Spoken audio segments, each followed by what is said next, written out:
Hello everyone, this is Maffuman coming to StarCraft Star Battle. We got a 6-on-6 shipbuilding action game starring Major Damage.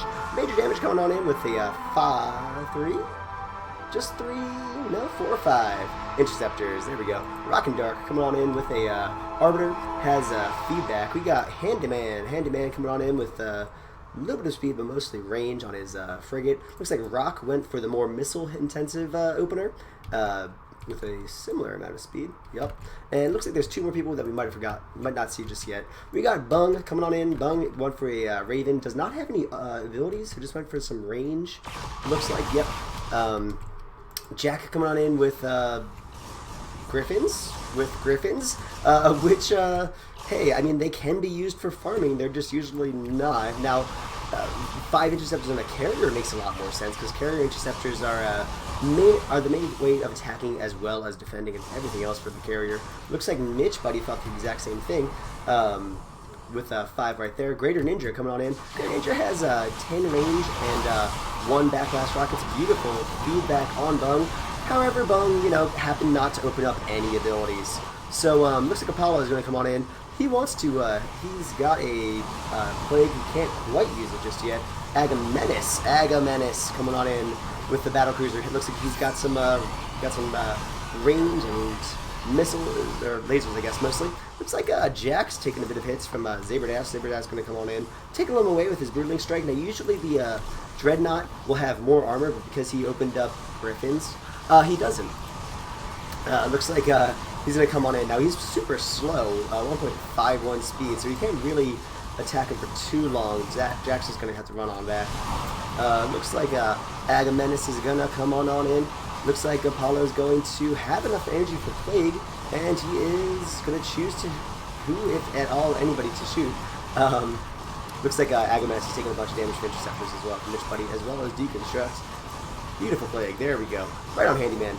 Great to shoot a Plague on a frigate in general. Even though the battlecruiser right now doesn't have biosteel, I wouldn't imagine. Frigates are usually a little better to do that too, because they can't heal no matter what. Interceptors coming on in. Agamenis using his lasers to attack them. Now, looks like 7 upgrades on the interceptors for Major Damage. So there's going to be a little bit of interceptor on interceptor action right there, and whoever can kill the other person's interceptors will be able to farm in that area. And carriers are like money hungry, so their main way of attacking is interceptors. Interceptors are okay, and then they're great, and then they're amazing. So they really want to get to the amazing part of it. But in order to do that, they just need a whole bunch more money than 5 or 7 or 8 upgrades. Looks like the Dreadnought is right there. Come on in. He has the 5 laser batteries as well. 1.71 speed, so he's a speedy little tank. Ooh, feedback on Apollo. Apollo can no longer use Plague because it doesn't have the energy for it. In the very beginning of the game, you can either upgrade your base stat, or upgrade a fancy ability, like right there, fancy ability, like right there. And most support ships will choose the fancier ability because of the effects that those fancy abilities have.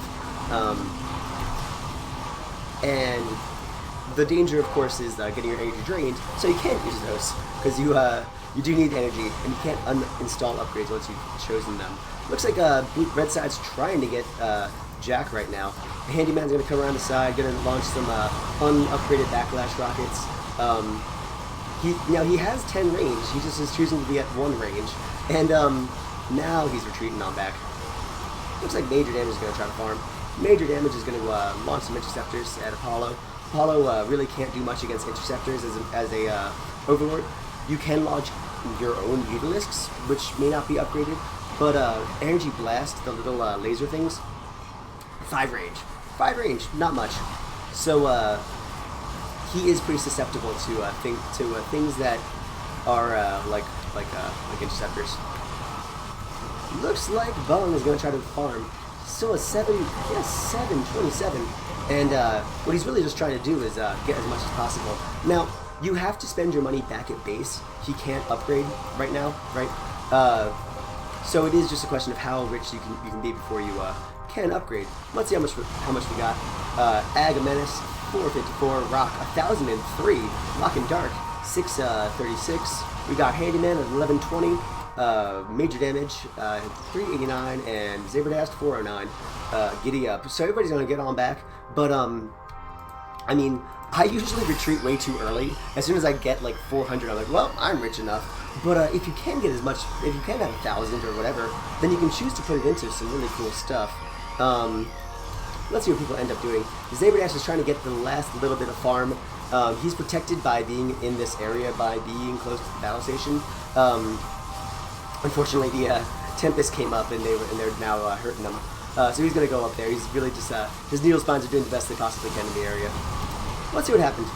We got major damage. Major damage went all of his money into interceptors. It looks like probably more interceptors. He has up to 14 capability. Handyman went up for a fusion torpedo, 6,000 damage into the area, and will it hit? If it does, it could take out the carrier, but it does swing into this a field goal.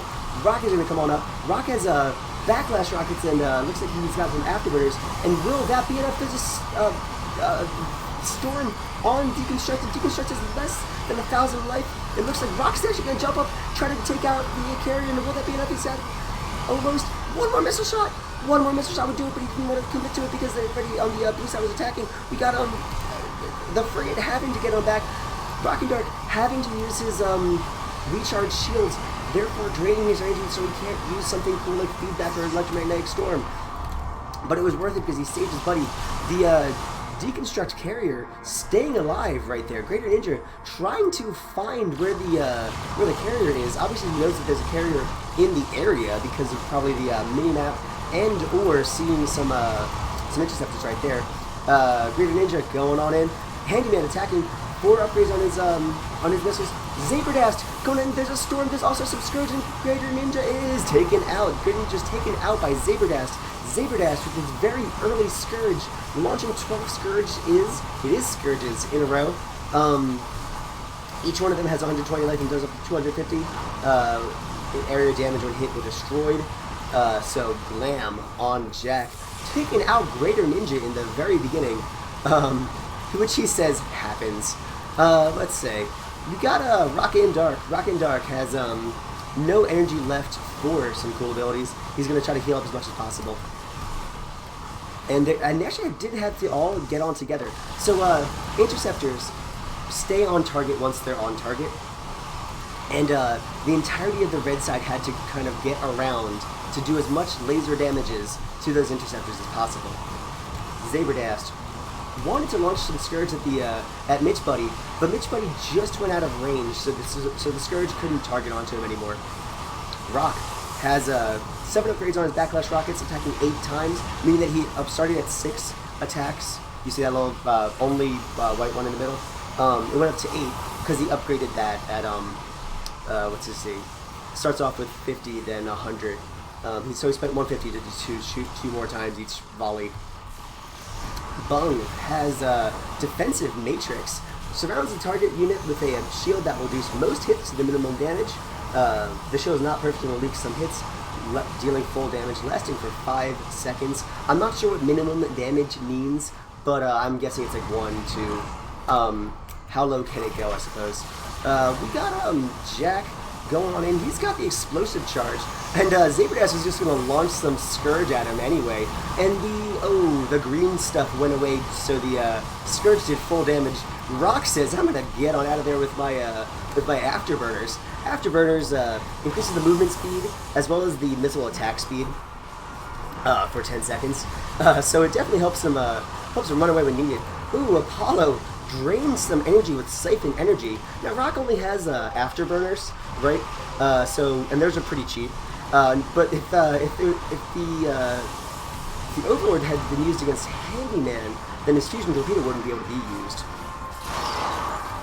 Mitch Buddy moving on in, using his 16 upgraded interceptors. He has warp in right now to warp in extra interceptors once they're dead. Most of these interceptors are at 10. And there's also a Warp In. Warp In's just one of those abilities that, like, you spend the 125 on, and you really try to do, it is just kind of a vital component. Agamenis is going to come on in and menace the Apollo right now. Apollo, another round or 2 of missiles, probably would have taken him out. I mean, look how many missiles he has.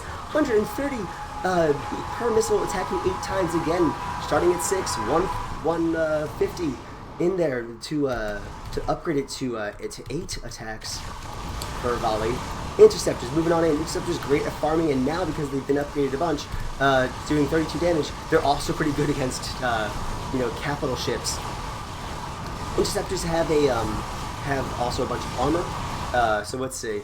Jack 227, we got Bung 369, Deconstruct 263, and let's see, Mitch Buddy 684. Apollo was healing, so I didn't get to see his money list. Rock is saying warp trick, B. Now let's see. We're gonna go to the Rock cam and see about that. No, Rock. Now this is what happened. He's technically wrong. Okay, so he's wrong. But he doesn't know where the blue side is, right? He's moving the camera right now. So he didn't see that these were all at base. So he assumed that maybe instead of that at their base, maybe they're going around the side and attacking. Not usually the best with carriers, but you never know. It's very possible that they were. For that to be everyone on camera. And that's a big part of this game. Knowing when to retreat and not wanting to risk dying. Now, RocknDark is being hurt right now. Jack is being shielded right now. Jack coming on in, but he has no Gatling cannons. He just is relying on this explosive charge. It sure does 200 plus 1320 to massive. But the main thing about the Dreadnought is his Gatling cannons, and he ain't got any. And would they have killed RocknDark right there? I don't know. Probably not-ish. But, like, it definitely would have done more. And will Agamemnon's come on in. Apollo is getting hit right now. The entire red side is going on up. You got the defensive matrix. Will that be enough? The Scourge are actually hitting the defensive matrix. We got Apollo being defensive matrix yet again.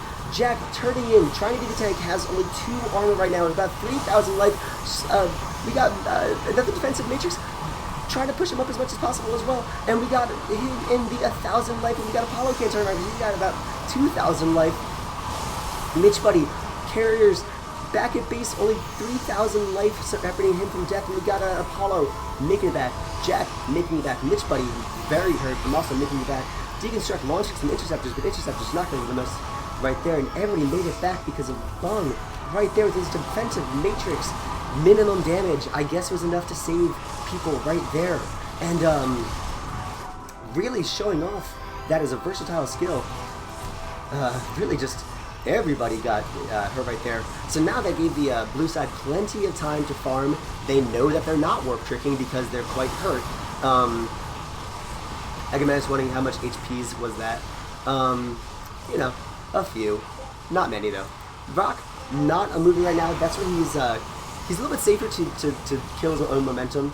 Because he has 5. We got a swing and a miss from Handyman. Handyman was trying for something cool, but happened not to work right there.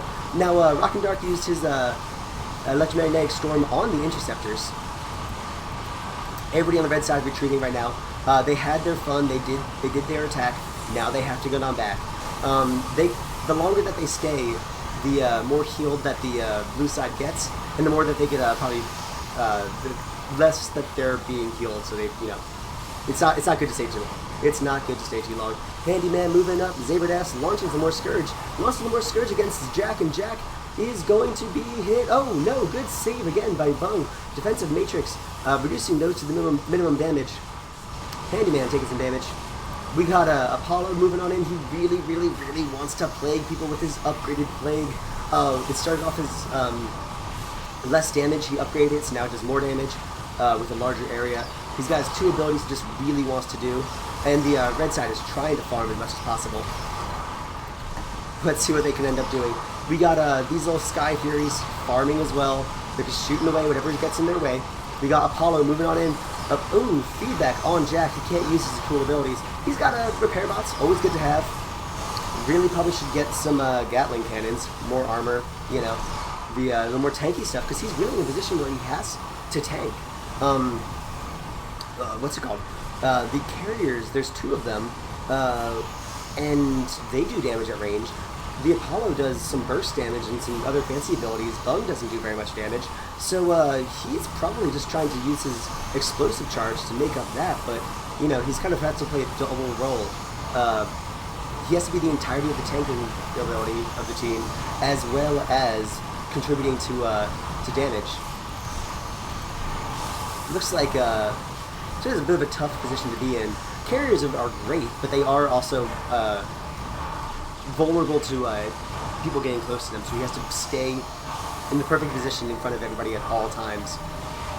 Apollo, taking damage. Again, as an Overlord, you almost never have enough health. You're always in this red or orangish area, because you just pretty much live there. You don't have very much life to really sustain. If you're going to get close, you're going to take some damage, especially against people like that. We got a torpedo coming in. Torpedo, swing and a miss.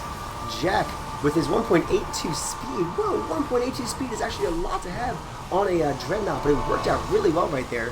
Easily got out of the way of the torpedo. And the torpedo's now on a cooldown of 140 seconds. So, the blue side can try to heal up and attack a little bit more. Let's see, Rock. Everybody crowding this middle area, because that's where the good farm is. But, major damage, of course, being the other carrier saying, hey, I would like also a lot of money as well. We got a, you know, defensive matrix being used. Upgrading some more armor. Now the blue side's coming around the, you know, sides, trying to find their opening. Usually around the side is where you're going to find the best ability to get on out of there. And the red side see they do have to retreat. One, because they're super rich. Agamenis, 614. RocknDark 1002. Major damage 624. We got Rock, it's 943. 970 from Handyman and Zaberdast 90, whatever, something like that. Everybody's super rich. They're also incapable of healing on field. So if they take any hull damage, it stays there while the blue side is healed. Perfect feedback though. Does stop some plagues and some siphon energies. We got Jack come around the side, staying in front of the carrier. The carrier can now launch his interceptors, you know, in this area. A little bit safer. Zaberdast trying to kill Apollo. He is going to launch some Scourge at them. It's going to take him down to the 1,072 life. Oh, if he got another round of Scourge off or something, Apollo would have been taken out. He is going to make it back. He's got about 1,600 life left, but certainly hurt right there. Feedback again, Bung. Bung, he definitely went for the defensive matrix, and he's used it fantastically. He has 525 energy to support it. It's only 50. He can launch it against his entire team pretty effectively, but he now probably should branch out into other cool abilities. It's unfortunately you know, a game of like defensive matrix. He was using it very well, and he has to do more. I don't mind. Probably some type of like energy drain ability. Probably EMP. Blackout maybe could be an idea. I mean, it's not the worst idea. He's got the money for it. But look at this. Blue side is retreating with plenty of space in between them. They're not going to worry about, you know, anything crazy going on right there. Ooh, RocknDark has Cloak as well as Stasis Field. So that's really good that they did go back in time. Because Stasis Field can hold people in position and easy to get a sneaky kill right there. We got Plasma Surge, recharges 125 shield points to friendly units. Let's see what Mitch Buddy ends up going with his 508, 676, 757. Apollo, we're going to keep an eye on Bung actually. See what type of abilities, if any, he gets. Looks like he went for a bunch more shields because he can transfer shields to everybody except for the Overlord. And 10 range as well as 10 upgrades on his burst lasers. He wants to feel safer against interceptors. That's really what it is. He's not going to go crazy and like laser fight a frigate, but he does want to stay more alive to this 24 upgraded 60 damage doing 12 and a half upgrades on the armor interceptors. Jack taking a bunch of damage. Yep, he moved on in. Bung definitely used his favorite ability, that V key. And looks like Zaberdast is being cloaked by RocknDark right there. Everybody's moving on back. Now Apollo wants to get close. wants to use his 2 abilities. Ooh, but he gets feedbacked. No! Run on the way, buddy. Look at his cloak right there. We're going to switch to the Apollo cam or something like that.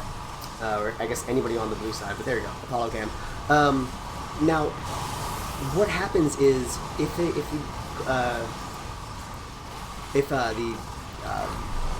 Arbiter uses cloak, then anybody in that area will be cloaked. Yeah, not the Arbiter itself, but we got Mitch Buddy taking a whole bunch of damage right there. Zaberdash setting up a line of scrimmage. He's setting up with his Broodlords, right? Spawn Broodlord and Corruptor. The Corruptors are just defensive units for the Broodlord. The Broodlords are right here, staying in back, doing 60 damage on their Broodling strikes, and then if we can, I want to click my little buddies, they do about 1/3 of that damage. And he's using those to attack the Warp Prism. He can tell them to specifically stay on target and attack that. Zaberdash running on away. He has 550 energy, plus he has Adrenal Overload to get 200 more energy at the cost of 1500 life of his own. Ooh, RocknDark used the Electromagnetic Storm to hurt but not kill Zaberdash, but to kill the Interceptors as much as possible. It does 125 damage to light units, plus 291 at the moment, for because of how upgraded his energy is. But it does 1475 to massive, plus 291. So yes, it totally hurt Zaberdash more than it hurt the Interceptors on a pure damage number, but it killed the Interceptors, and the Guardian is a capital ship, so it didn't kill him. And he might have to use it again to hurt but not kill Handyman. And that's where he ends up using a Cloaking Field instead. Now that Cloaking Field's on play, Bung should really think about EMP to drain energy. There was a swing and a miss. We missed it.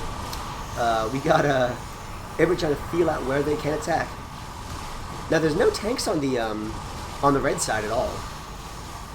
So they really, their regular capital ships like Guardians are pretty squishy, and Frigate's pretty squishy. The tankiest thing that it has is Agamemnus, and he doesn't have very much armor. He actually went for the defensive shield to be more tank-esque, but it's just giving an extra 240, 2,400 life. Zaberdash staying close to the Sky Furies. He doesn't control them, but he's just trying to stay in the area. Jack moving on in, using those 9 lasers to do damage, and getting a defensive matrix, courtesy of Bung right there. But their sustained damage from Broodlord is just monstrous. He has 24 armor, and if it does about 1/3 of 60, he's actually probably still going to take some damage. So he has to use his protective field, giving himself some 50 extra armor, and probably just upgrade general base armor anyway. Oof, these missiles from the battlecruiser. Now he only has one ability, which costs 100, and he has 325 potential armor to do it. Apollo taking a whole bunch of damage. RocknDark moving on in. RocknDark wants to feedback. No. Okay, Interceptor scaring him off. Arbiter. Oh no, he's being attacked by Deconstruct's 23 upgraded Interceptors who just got plasma surged. RocknDark using the Electromagnetic Storm, not trying to hit himself in the process, and the entire red side around him has to use their lasers. Now, lasers are good, okay? They're great, but they're not at this point enough to take out Interceptors by themselves. Interceptors, let's see, we're trying to click on them with whatever life they have. 107 right now. It's usually 86 and 86, but he plasma surged them. Warp Prism was destroyed. Boom. And in that time, they're going to make a retreat as well. Agamemnus, 186 times 8 every volley. Pretty capable of hurting the Warp Prism. Now Agamemnus is going to take a whole bunch of damage. So he has the energy to use defensive shields, so he's going to try to do that. We got the entire red side retreating. We got energy drain from Apollo. Agamemnus moving in. He doesn't have any more energy after this. Looks like Cloak's being used to protect Rock. Handyman right there. The 2 frigates really trying to kill interceptors the best they can, but they actually don't do it very effectively. Sure, they upgraded their swing and a miss. Yep, swing and a miss. Apollo scooting on out of there. Even though they both upgraded their laser batteries really well to do 50 damage and to do 42 damage, interceptors still take a bunch of shots to die. And so it's very easy to think that you're being protected by lasers and not end up being. We got the blue side making their advance, red side figuring out how much they want to retreat. RocknDark moving in. Ooh, feedback on Jack. Ooh, and a storm as well. We got Zaberdast, he has enough energy to launch some Scourge, and the defensive matrix just went away. So we're going to see how much damage Jack is taking, and boom. Because he was close to the Warp Prism was helping out. Shooting out 100 damage. Doesn't actually kill a Scourge because they have 120, but severely reduces how much damage is left. Looks like second Warp Prism is hurt and out of shields. Let's see if they actually can get it out of life. Possibly not, especially with interceptors doing so much damage against Agamemnon. Agamemnon having to use his defensive shield 240 extra just to stay alive. And it looks like Red Town's advancing. Oh, Apollo, you just got feedbacked. Now he has an energy drain ability as well, but you know, he has to get close to do it. He has to get within 11 range, which is pretty decent, you know. But these missiles are now upgraded pretty far, so they're at 11 as well. Basically, if he wants to do damage, he has to take some damage. And Apollo can't really take any damage, and what more round of missiles could possibly take him out? He has about 200 missiles. Oh, even with defensive matrix, it's just not going to be enough. And what? Irradiate. Who? Oh, okay. He has Irradiate, which irradiates a single target, causing up to 800 damage plus 600 versus massive. Essentially, the only thing it's really good at is killing. It can only be targeted against the Zerg ships. But what the thought process is that if they are defending the sieges, the Brood Lords, then it will take out the Brood Lords. It just won't. It only does direct damage to the Guardian. So an interesting choice. I mean, hey, it does kill Brood Lords, and Brood Lords are not fun to deal with. So I guess that's an idea. Thinking outside the box, huh? RocknDark, moving on back. The entire red side is trying to retreat.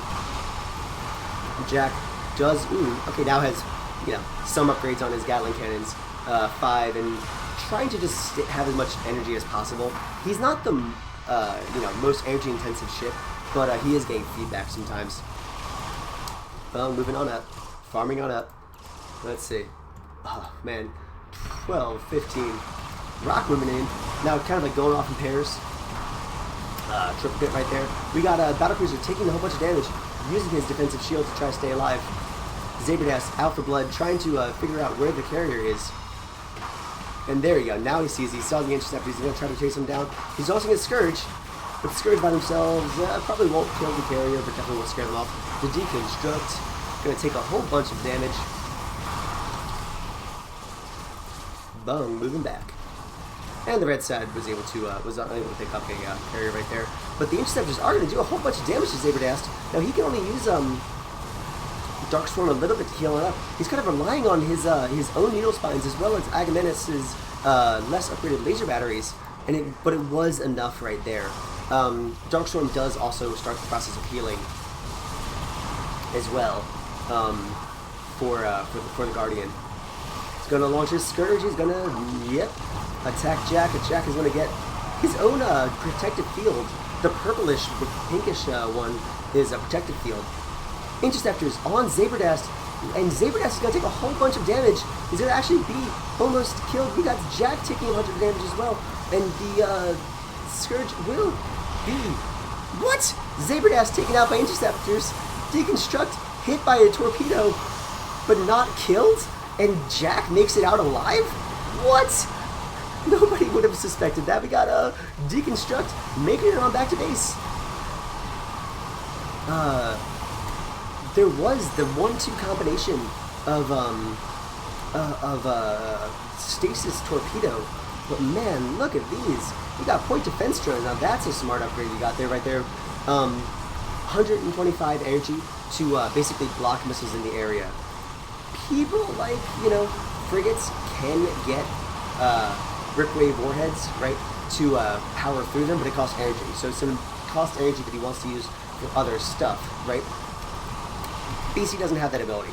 His 200 damage missiles at 11 range are completely blocked by that, as well as lasers, I believe, in the area, so the interceptors are more effective.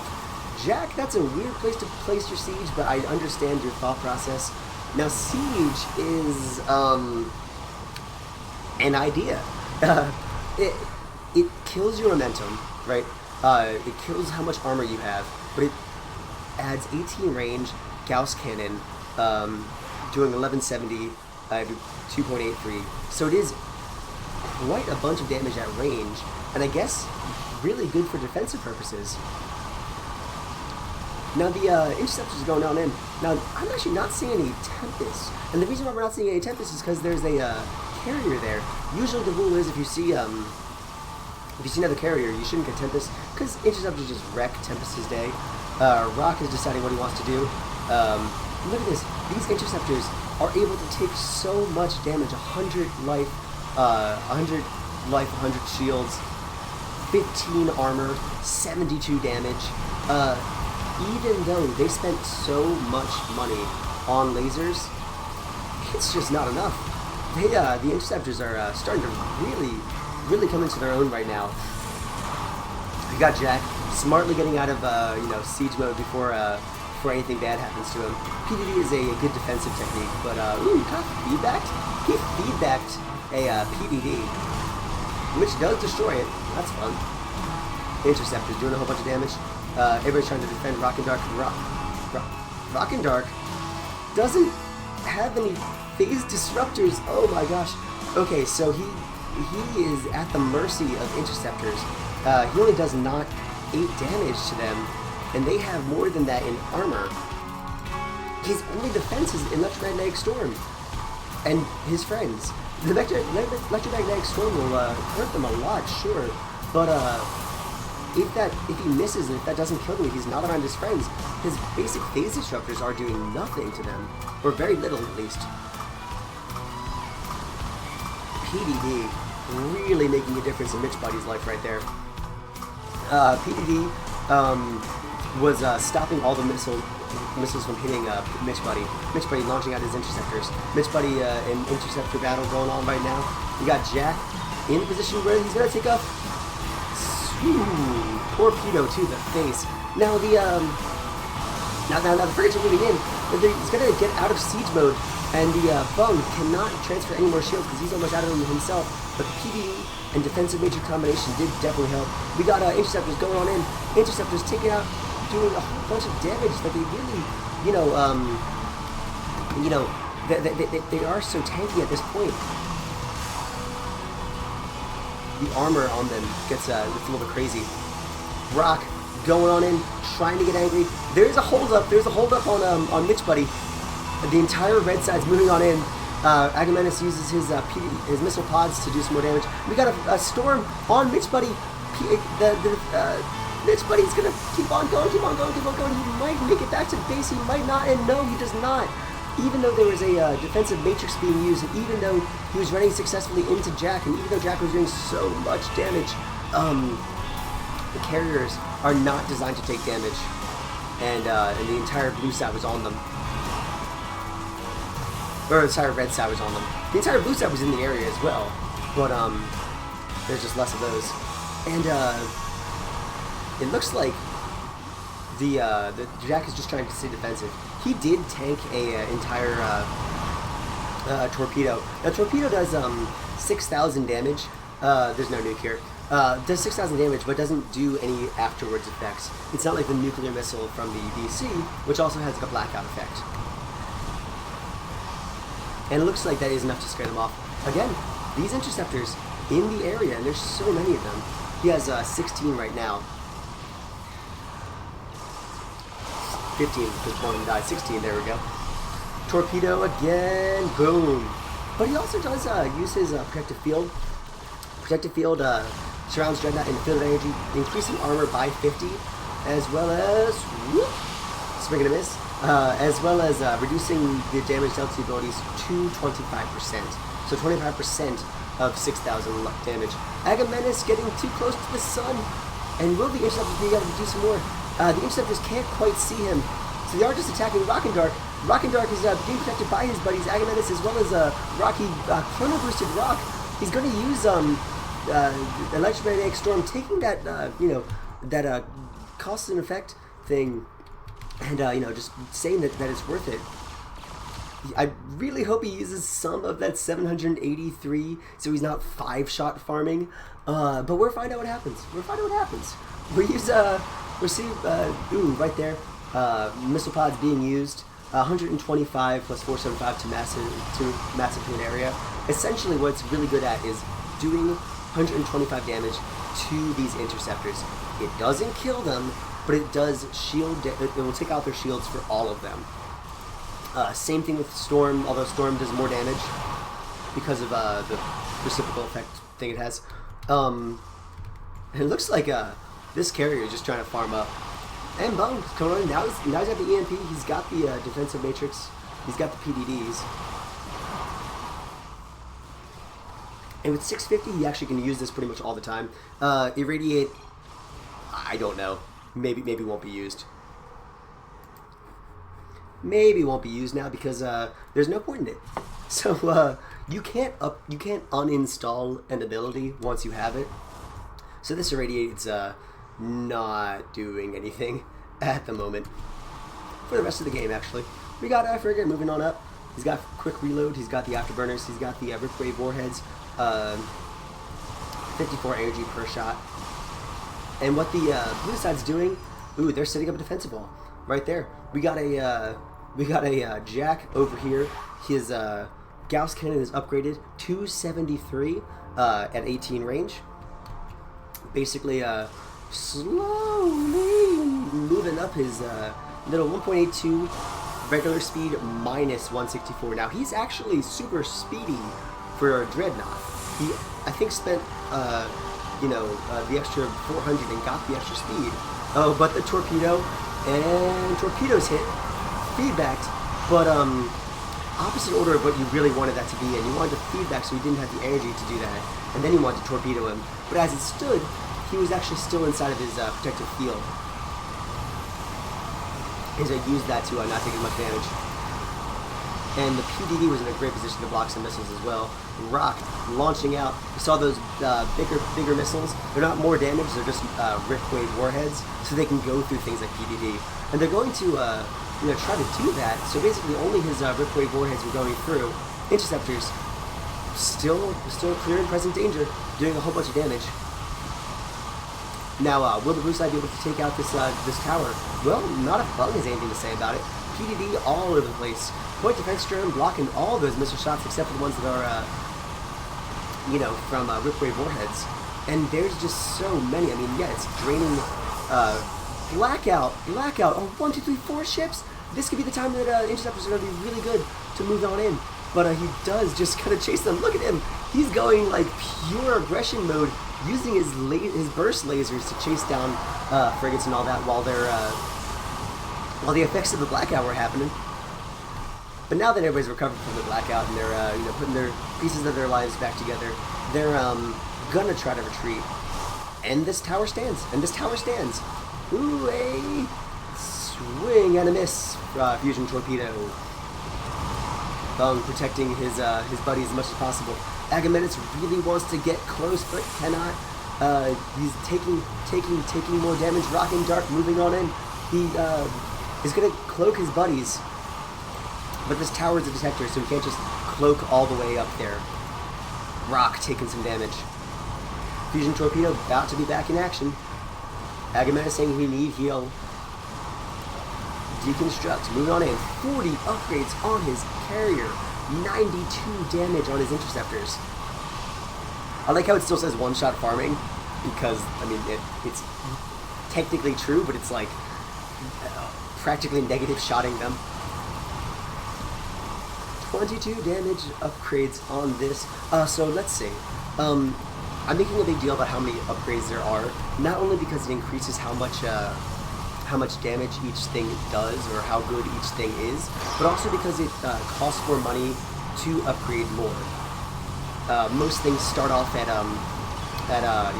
25 and then increase by 5 every time that they do it. And at a certain point, it just becomes super expensive to maintain something like that. Rock really wanted to get close and kill things, but he just couldn't quite do it. You see, these PVDs are just blocking everything. His lasers as well. So, yeah, the only way of getting around it is just to overwhelm the beautiful blackout. Bung was about to be taken out very easily. Oh no! There's taken out by major damage. These interceptors were, just doing that. Yes, Dreadnought did shoot the interceptors, but at the cost of killing his own buddy. Major damage. The takes out Bung. Bung, the PDD, having a, Raven, no more. Agamemnus couldn't be happier about that, because now his missiles can't be blocked, and this tower is like, Shuckle, I'm in danger. And boom, it is taken out. Hey, Jack, you know what's really cool? Staying at base and making this game, dragging on out. Now, he could get lucky. He could try to take out Agamemnus. If anybody gets close, he is being healed by the mothership, but there's a certain point where that's just not going to be enough against this many missiles, and I think Jack is using his defensive protective field, and oh no, okay, back to the armor, and he's out. Jack was taken out by Rock. And now Deconstruct has to find a safe space, and there just are not any safe spaces left. He's getting his energy drained, and this is just going to be GG. Hope you guys enjoyed this. Make sure you guys press like, press subscribe. We are doing StarCraft Star Battle all the time. And send your replays to MaffumanCasting@gmail.com to see your games on the big screen.